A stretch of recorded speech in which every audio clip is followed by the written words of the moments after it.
Your grandparents give you a check for your birthday for $650, and you want to start saving money to buy a new laptop. You find a CD, a certificate of deposit, that earns 1.3 interest compounded quarterly.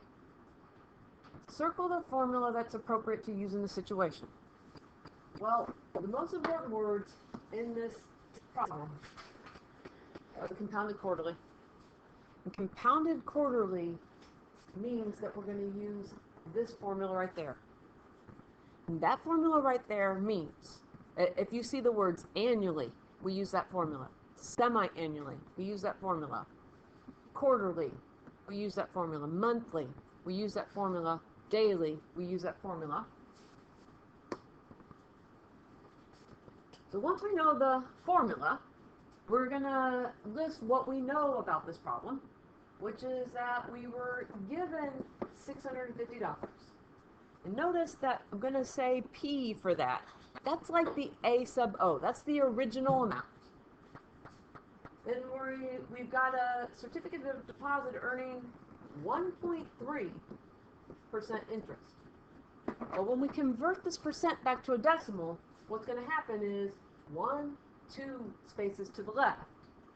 And what we end up with then is the 0.013 for our rate. The words that I circled, compounded quarterly. Well, compounded quarterly means that we earn interest 4 times a year. And then it says after 8 years, that's going to be our time. So now that we know the appropriate formula to use, we're going to put this back in here.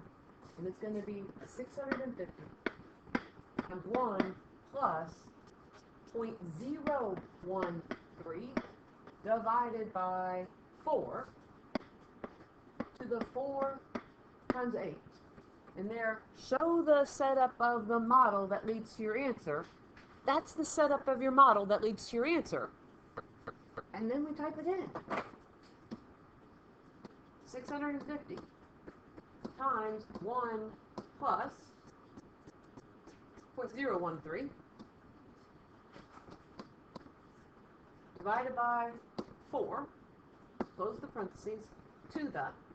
If you have an out-of-date calculator, you need to put parentheses in now. But it's going to be 4 times the 8 years. And when we do, we get our value here. And we want to round to the nearest cent. Remember, cent is going to be 2 decimal spaces. And what we're looking at is we're looking at the 8 to determine what to do to the 1. And what that's going to end up to be for us is it's going to be 721.12 cents.